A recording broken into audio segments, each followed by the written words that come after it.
فرمایا ہم نے ہی لقمان کو حکمت عطا کی تھی کہ کر شکر اللہ.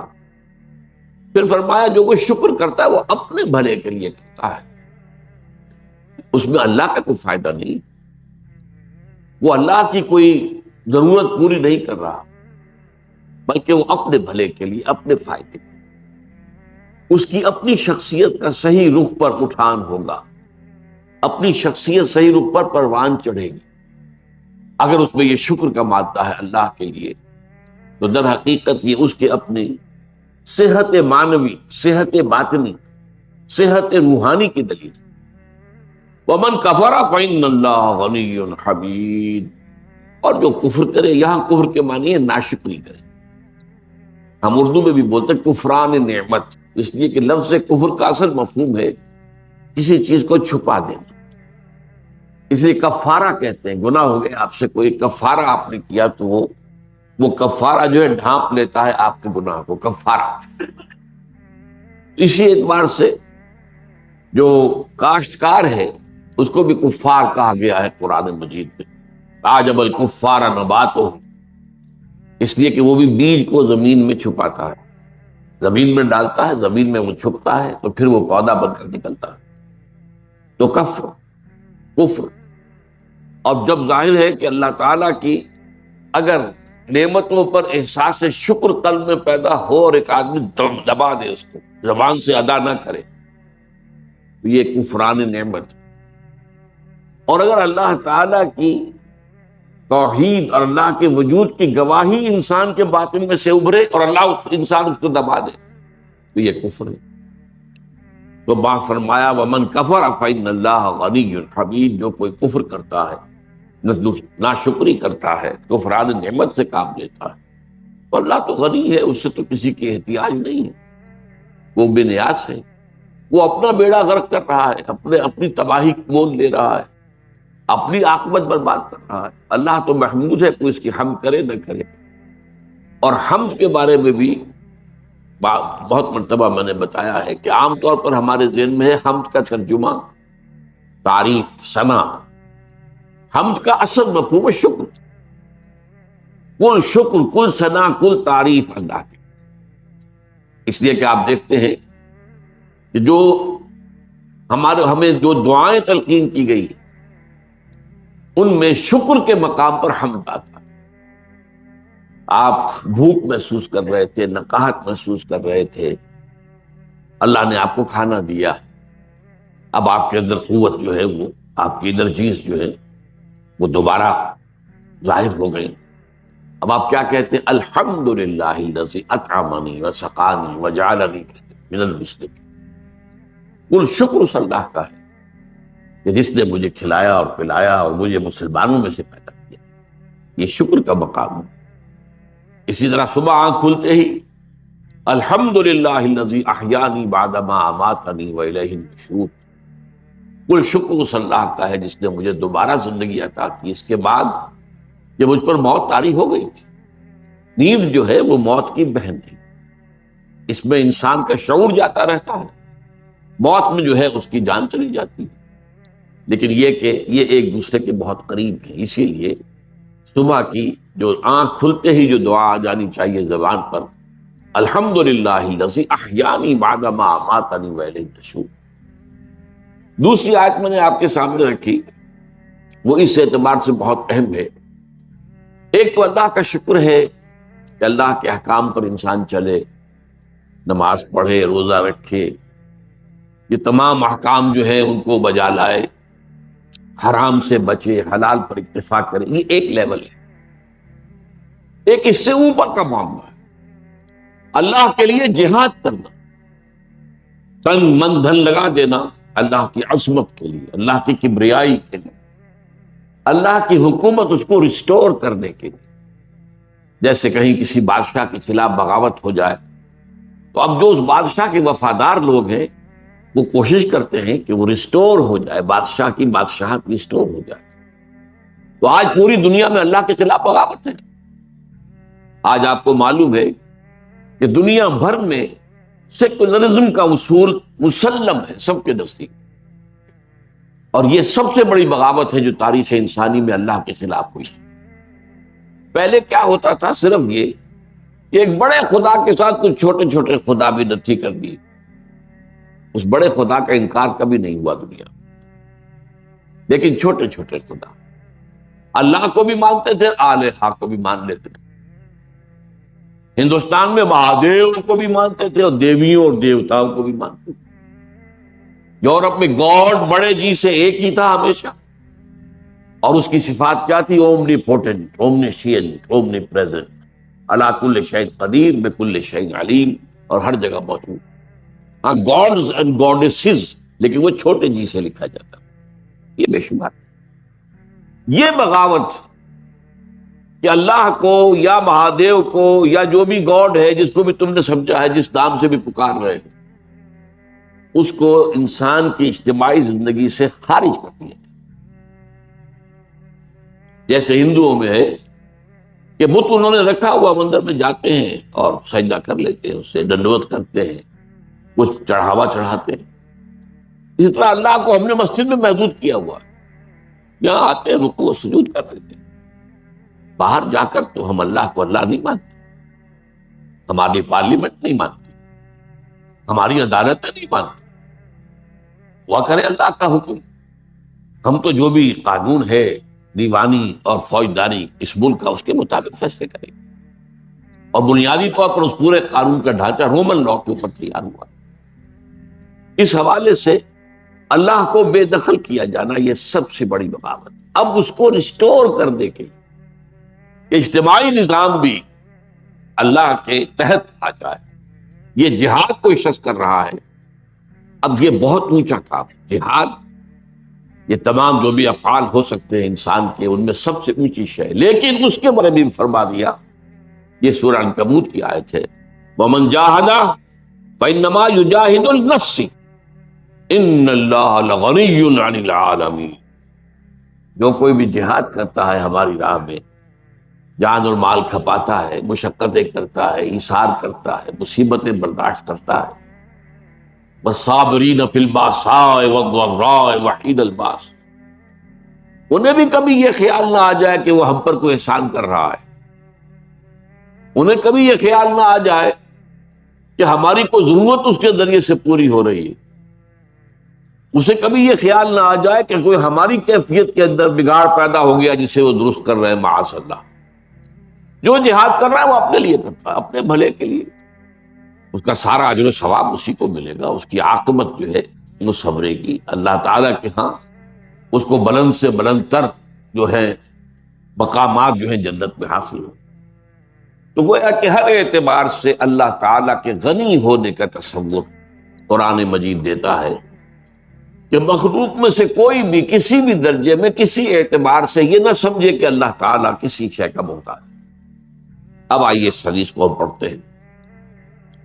اس میں سب سے پہلے بات وہ ہے جو انسانی معاملات کی درستی کے لیے، اس لیے کہ ہمارے دین میں عبادات اور عبادات کے ساتھ معاملات، عام مذہبی ذہن جو ہے وہ عبادات کو زیادہ اہمیت دیتا ہے، نماز روزہ، اس کے بارے میں ذرا کبھی بیشی ہو جائے تو بہت حساس ہوتے ہیں ہم۔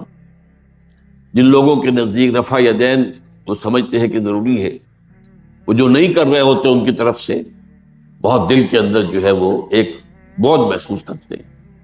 تو نماز روزے کے بارے میں تو ہم بہت حساس، معاملات کے بارے میں نہیں، حالانکہ اہم تر چیز جو ہے دین کے اعتبار سے وہ معاملات، اس لیے کہ تم اگر ایک دوسرے پر کوئی زیادتی کرو گے، اس زیادتی کو اللہ معاف نہیں کر سکتا، بلکہ یہ کہ اس کو تو تمہیں ہی کسی نہ کسی حیثیت سے کمپنسیٹ کرنا پڑے گا قیامت کے دن، تمہاری کوئی نیکیاں اس کے حوالے کر دی جائیں گی، اگر تمہاری نیکیاں کم ہو جائیں گی تو ان کے گناہ تمہارے حساب میں درج ہو جائیں گے، لیکن یہ کریڈٹ ڈیبٹ ہو کر رہے گا۔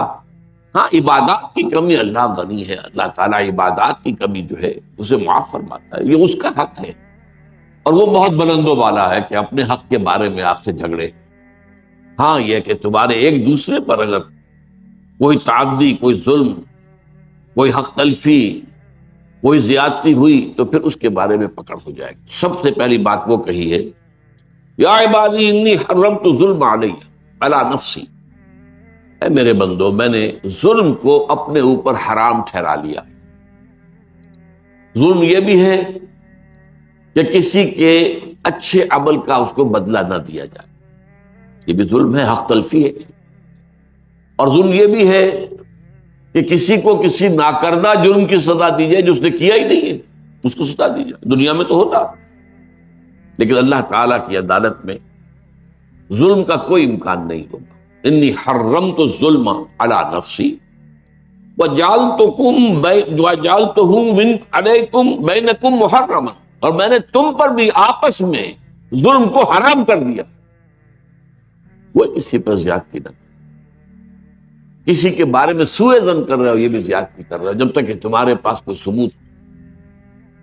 کسی کی غیبت کر رہا ہے، بہت بڑا ظلم کر رہے ہو، ایسا کر رہا ہے جیسے کہ گویا اپنے بھائی کا گوشت کھا رہے، نوچ نوچ کر، مردہ بھائی کا، مردہ بھائی۔ ایحب احدکم ان یاکل لحم اخیہ میتا فکرہتموہ، اسی طرح کسی کا مال مار لیا ہے آپ نے، حق تلفی کی ہے، کسی کو دھوکہ دے کر کوئی شے فروخت کر دی ہے زیادہ دام میں، کسی اپنی بہنوں کی ماں کا حصہ جو ہے جو وراثت میں تھا وہ ہڑپ کر دیا، کھا گئے، یہ ظلم۔ فلا تظالموا، دیکھو ظلم ایک دوسرے پر، اس لیے کہ میں نے اپنے اوپر بھی اپنی ذات پر بھی ظلم کو حرام کیا ہے، اور تمہارے مابین بھی ظلم کو حرام ٹھہرایا۔ اب اس کے بعد وہ اصل معاملہ جو میں نے کہا، الغنی یا عبادی کلکم ضال الا من ہدیتہ، تم میں سے ہر شخص گمراہ ہے سوائے اس کے جسے میں ہدایت۔ انسان کو اگر ہدایت نصیب ہو جائے، یہ ہدایت بھی ایک کلی ہدایت ہے کہ اللہ تعالیٰ نے اسلام ایمان کی طرف ہمیں ہدایت دی، پھر ایک جزوی ہدایت ہوتی ہے، ہر قدم کے اوپر ہم ایک چوراہے پر آ جاتے ہیں، یہ کریں یا یہ کریں یا یہ کریں یا یہ کریں، تو اللہ تعالیٰ جو ہے ہدایت دیتا ہے۔ جہاں کہیں بھی محسوس ہو کہ ہدایت ملی ہے تو اللہ کے شکر کا کلمہ زبان سے نکلے، الحمدللہ الذی ہدانی لہذا وما کنت لأہتدی لولا ان ہدانی اللہ، کل شکر، کل ثنا، کل حمد، کل تعریف اس اللہ کے لیے ہے جس نے مجھے اس کی ہدایت بخشی، اور میں ہرگز ہدایت یافتہ نہ ہو سکتا اگر اللہ تعالیٰ ہدایت نہ دے۔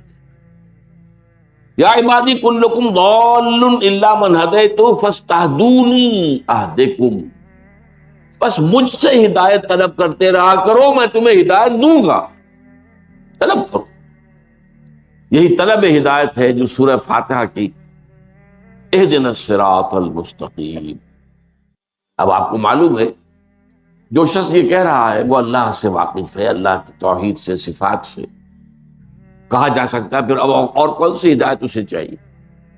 یوم قیامت کو بھی مانتا ہے، اللہ کی رحمانیت کو مانتا ہے، رحیمیت کو مانتا ہے، مالک یوم الدین ہونے کو مانتا ہے، اور کہہ رہا ہے ایاک نعبد و ایاک نستعین، لیکن ہر قدم پر عمل کے میدان میں انسان دو راہ پر آ جاتا، اور بسا اوقات باریک سا فرق ہوتا، جیسے کہ تکبر اور عزت نفس، بڑا باریک سا فرق ہو سکتا ہے۔ کوئی شخص اپنی عزت نفس کے اعتبار سے کوئی طرز عمل اختیار کر رہا ہو، دیکھنے والے یہ سمجھیں کہ اس میں تکبر ہے، لیکن معاملہ انسان کی اپنی نیت کے حوالے سے اللہ کے ہاں آئے گا۔ یا عبادی کلکم جائع الا من اطعمتہ، میرے بندو تم میں سے ہر شخص بھوکا ہے سوائے اس کے کہ جسے میں کھلاؤں، میں خوراک دوں، میں طعام دوں، میں غذا دوں، میں رزق دوں۔ فاستطعمونی اطعمکم، تو مجھ سے مانگا کرو، کھانے کے لیے مجھ سے مانگا کرو، مجھ سے طلب کیا کرو، رزق کی طلب مجھ سے کیا کرو، میں دوں گا۔ اس کے بعد آ جائے گا میرے خزانوں میں کوئی کمی نہیں ہے، میں دوں گا۔ یا عبادی کلکم عار الا من کسوتہ، اے میرے بندو تم سب کے سب ننگے ہو، عریاں ہو، سوائے اس کے جسے میں لباس عطا کروں۔ فاستکسونی اکسکم، تو مجھ سے لباس طلب کرو، مجھ سے مانگو تو میں تمہیں لباس دوں گا۔ یا عبادی انکم تخطئون باللیل والنہار، اور اے میرے بندو تم تو دن رات خطائیں کرتے ہو، تم سے تقصیرات ہوتی ہیں، کوتاہیاں ہوتی ہیں، گناہ سرزد ہوتے ہیں. انکم تخطئون باللیل والنہار، رات اور دن. جیسے کہ ایک حدیث میں آتا ہے کل بنی آدم خطاؤن، خطا انتہائی خطا کار، یہ مبالغے کا صیغہ ہے. فعال، قہار، یہ وزن جو آتا ہے یہ مبالغے کا ہے. کلکم تخطئون باللیل والنہار، تم سب کے سب خطا کار ہو، انتہائی خطا کار. اور میں جو خطا کار جو توبہ کر لیں، وہ توابون جو ہیں ان میں سے، وہ یقیناً بہتر لوگ ہیں، وہ اللہ کو پسند ہے توبہ کرنا. فرمایا وَأَنَا أَغْفِرُ الذُّنُوبَ جَمِيعًا، تم گناہ کرتے ہو دن رات اور میں تمام گناہوں کو معاف کرتا ہوں. فَاسْتَغْفِرُونِي اغفر لکم، تو مجھ سے مغفرت چاہو. اللہم اغفر لنا وارحمنا، اللہم اغفر لنا وارحمنا واہدنا وارزقنا. فاستغفرونی اغفر لکم، مجھ سے معافی چاہو، استغفار کرو، میں تمہیں معاف کر دوں. یا عبادی انکم لن تبلغوا ضرری فتضرونی شیئا، اے میرے بندو تم مجھے کوئی نقصان نہیں پہنچا سکتے، تمہاری یہ حیثیت ہی نہیں ہے کہ تم مجھے کوئی نقصان پہنچا. تم کفر کرو، میرا تو کچھ نقصان نہیں. تم میری جناب میں گستاخیاں کرو، میرے لیے کوئی وہ کمی کا باعث نہیں ہو جاتا. لہذا انکم لن تبلغوا ضرری فتضرونی ولن تبلغوا نفعی فتنفعونی، نہ ہی تم مجھے کوئی نفع پہنچا سکتے ہو، نہ پہنچ سکتے ہو میرے نفع کو کہ مجھے نفع پہنچا. وہی الغنی، بے نیاز، اسے کسی کی احتیاج نہیں. اب اس کے بعد جو الفاظ آ رہے ہیں وہ کلائمیکس ہے. یا عبادی لو ان اولکم وآخرکم وانسکم وجنکم کانوا علی اتقى قلب رجل واحد منکم ما زاد ذلک فی ملکی شیئا. اے میرے بندو، اگر تمہارے سب اگلے اور پچھلے اور انسان اور جن سب کے سب، اگر تم میں سے کوئی شخص جو سب سے زیادہ متقی ہو سکتا ہے جس کا قلب ویسے بن جاؤ، ما زاد ذلک فی ملکی شیئا، اس سے میری سلطنت میں کوئی اضافہ نہیں ہوتا ہے. سمجھئے اس کو. اگر تم سب کے سب، پوری نوع انسانی، پہلے بھی آپ پچھلے بھی، جن بھی اور انس بھی، سب کے سب ابو بکر بن جائیں رضی اللہ تعالیٰ، میری سلطنت میں تو کوئی اضافہ نہیں ہو جائے. یہ ہے وہ الغنی، غنی عن العالمین. یا عبادی لو ان اولکم وآخرکم وانسکم وجنکم کانوا علی اتقى قلب رجل واحد منکم ما زاد ذلک فی ملکی شیئا.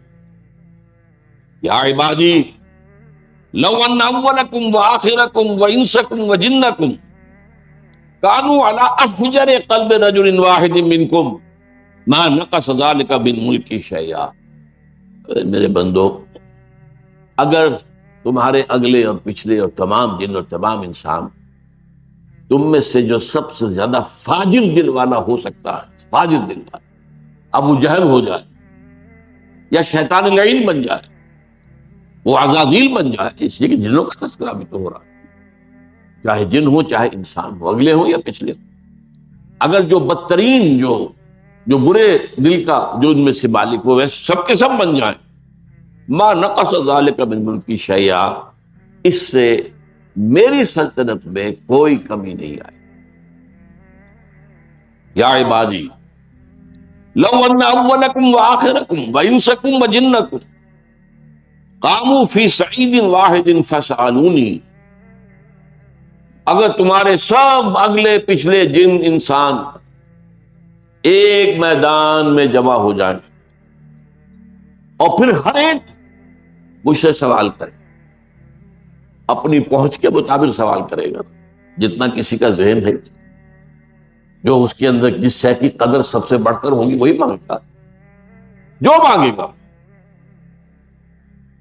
قاموا فی صعید واحد فسألونی فَأَعْطَيْتُ كُلَّ إِنسَانٍ مَسْأَلَتَهُ، اور پھر میں ان میں سے ہر ایک کو جو مانگے دے دوں، مَا نَقَصَ ذَلِكَ مِمَّا عِنْدِي، اس سے کوئی کمی واقع نہیں ہوگی ان خزانوں میں جو میرے پاس ہے، إِلَّا كَمَا يَنْقُصُ الْمِخْيَطُ إِذَا أُدْخِلَ الْبَحْرَ، سوائے اس کے تمثیل، جیسے اگر کسی سوئی کو دریا میں یا سمندر میں ڈبو کر نکال لیا جائے تو اس سے دریا یا سمندر میں کیا جو کمی واقع ہو سکتی ہے اس کا تصور کر لو، بس اس طرح کا کوئی معاملہ ہو سکتا ہے، میرے خزانوں میں کوئی کمی نہیں آتی۔ میں نے جیسا کہ ابتدا میں عرض کر دیا تھا، یہ وہ شان ہے، غنا ہے، استغنا۔ اللہ تعالی اپنے مخلوقات سے بالکل بے نیاز ہے، اس کی کوئی احتیاج کسی نوع کی، چھوٹی سے چھوٹی، بڑی سے بڑی، کسی مخلوق سے، مخلوق میں سے کسی سے، کسی انسان سے، کسی جن سے، کسی فرشتے سے منسلک نہیں۔ اب آخری ٹکڑا آ رہا ہے، یا عبادی انما ہی اعمالکم احصیھا لکم، اے میرے بندو، اب یہ جو ہے اب قیامت کا تذکرہ ہو رہا ہے۔ اے میرے بندو دیکھو، یہ تمہارے اعمال ہیں جنہیں میں محفوظ کر کے رکھ رہا ہوں، ثم اوفیکم ایہا، پھر میں وہ سب تمہیں پورا پورا پورا ادا کروں۔ مجھے کسی سے دشمنی نہیں ہے کہ اسے جہنم میں ڈالوں اپنی دشمنی کی وجہ سے، مجھے کوئی کیا نقصان پہنچا سکتا ہے کہ اس کی میں تلافی کروں، اس کی کسی شے سے، یا اس کو جہنم میں جھونک کر، مجھے تو کوئی احتیاج نہیں، یہ تمہارے اپنے اعمال ہیں، ہاں اس کی میں گنتی کر رہا ہوں، واپسی ہوں، وہ اعمال تمہارے محفوظ ہو رہے ہیں۔ وہ تو یہ فَمَن يَعْمَلْ مِثْقَالَ ذَرَّةٍ خَيْرًا يَرَهُ وَمَن يَعْمَلْ مِثْقَالَ ذَرَّةٍ شَرًّا يَرَهُ، جس کسی نے ذرے کے برابر بھی خیر کمایا ہوگا وہ سامنے موجود پائے، اور جس کسی نے بھی ذرے کے ہم وزن بدی کمائی ہوگی وہ اپنے سامنے موجود پائے۔ اور یہ ذرہ کسے کہتے ہیں آپ کو معلوم؟ آج کل تو خیر ہمارے ہاں تصورات میں ایٹم وغیرہ بھی آ جاتا ہے، پچھلے زمانے میں سب سے چھوٹی چیز جو انسان دیکھتا تھا وہ چیونٹیوں کے جو بچے نکلتے ہیں، چیونٹیوں کے بچے، یہ ذر ان کو کہتے ہیں۔ یہ اصل میں یا عبادی انما ہی اعمالکم احصیھا لکم ثم اوفیکم ایہا، پھر یہ وہ چیزیں آ گئیں جو میں نے آیات کے حوالے سے پہلے آپ کے سامنے رکھی ہیں۔ فمن وجد خیرا فمن یعمل مثقال ذرۃ خیرا یرہ فمن وجد خیرا فلیحمد اللہ، تو جس کسی نے کوئی خیر پائے اپنے اعمال نامے میں، اس نے دیکھا کہ کوئی خیر جو ہے وہ درج ہے، اللہ کا شکر ادا کرے، دیکھیں بہرحال اس کی ہدایت تو اللہ نے دی تھی، اس کی توفیق تو اللہ نے دی تھی، فلیحمد اللہ۔ جیسے کہ ابھی میں نے آپ کو سنائی آیت، الحمدللہ الذی ہدانا لہذا وما کنا لنہتدی لولا ان ہدانا اللہ، یہ قرآن میں آئی ہے کیسے موقع پر؟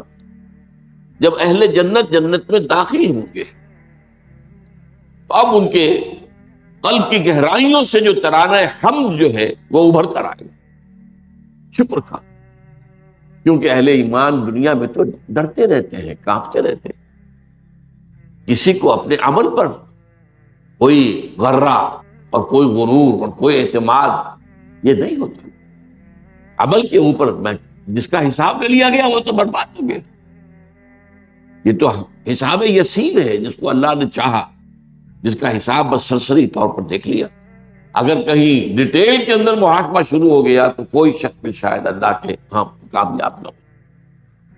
یہاں تک کہ آپ کو بارہا میں نے وہ حدیث سنائی ہے، حضور نے فرمایا صلی اللہ علیہ وسلم، کوئی شخص بھی محض اپنے عمل کی بنیاد پر جنت میں داخل نہیں ہو سکے گا جب تک کہ اللہ کی رحمت اس کی دستگیری نہ فرمائے۔ اب کسی صحابی نے بڑی ہمت کی، جرت کی، بہت ہی سمجھیے حوصلے کا کام تھا، پوچھ لیا حضور کیا آپ بھی؟ اس لیے کہ جو کیٹیگوریکل سٹیٹمنٹ، کوئی داخل نہیں ہو سکتا جنت میں محض اپنے اعمال کی بنیاد۔ کیا حضور آپ بھی؟ ہاں میں بھی۔ الا ان یتغمدنی ربی برحمتہ، الا یہ کہ میرا رب اپنی رحمت کی چادر سے مجھے اڑا دے، اپنی رحمت کی چادر سے مجھے ڈھانپ دے، اس کے بغیر میرا داخلہ بھی جنت میں نہیں ہو سکتا۔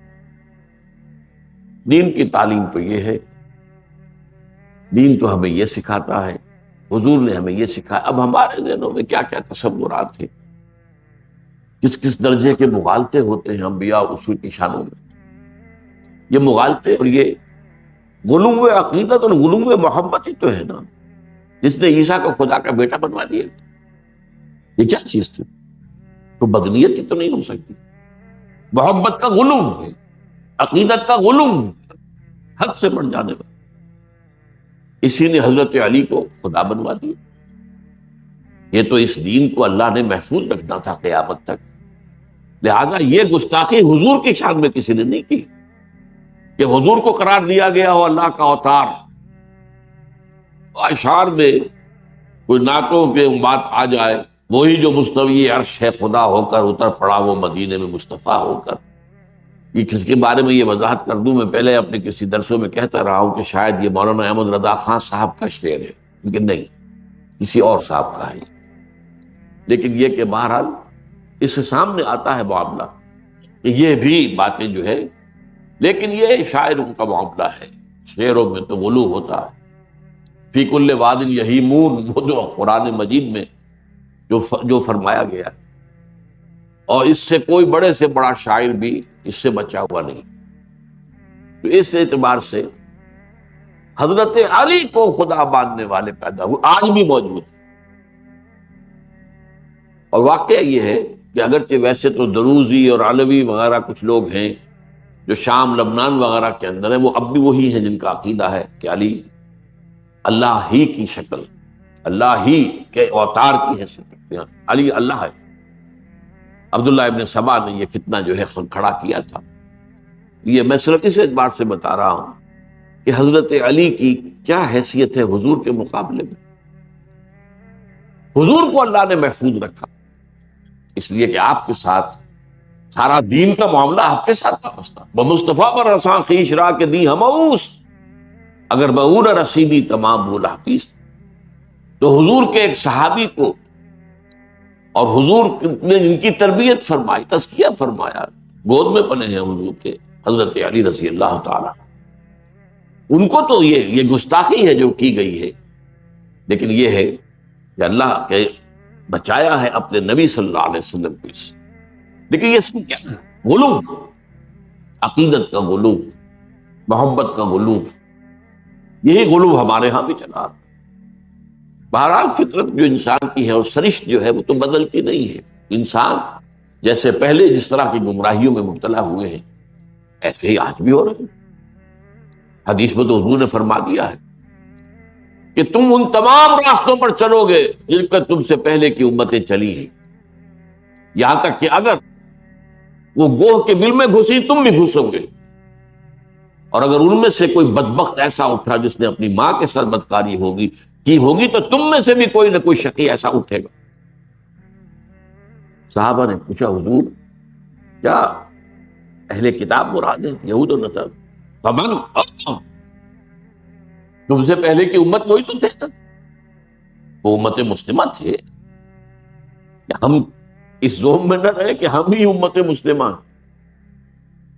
وہ جو غالب نے کہا تھا کہ ریختہ کے ایک تم ہی استاد نہیں ہو غالب، سنتے ہیں اگلے زمانے میں کوئی میر بھی تھا، میر بھی بہت بڑا شاعر تھا۔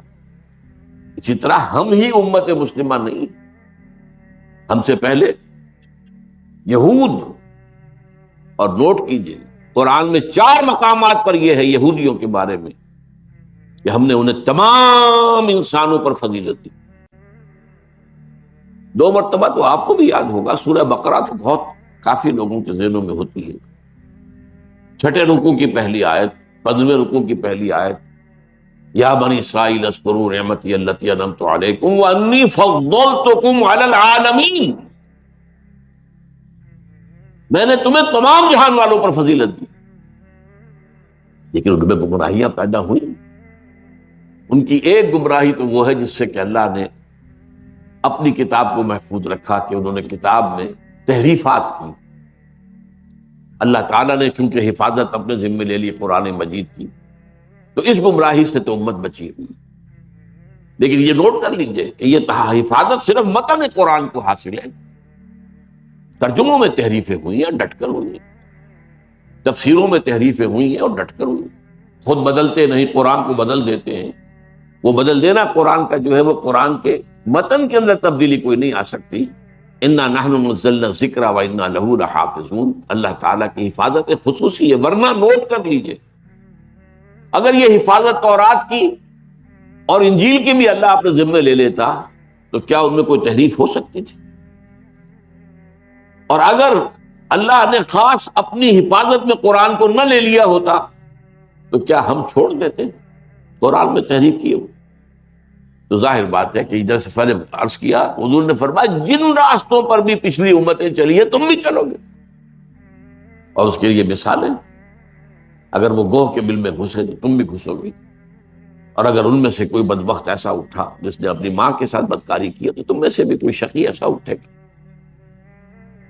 یا عبادی انما ہی اعمالکم احصیھا لکم. اے میرے بندو، یہ تمہارے اعمال ہیں جو میں حفاظت سے جن کا حساب رکھا ہوا ہے میں نے.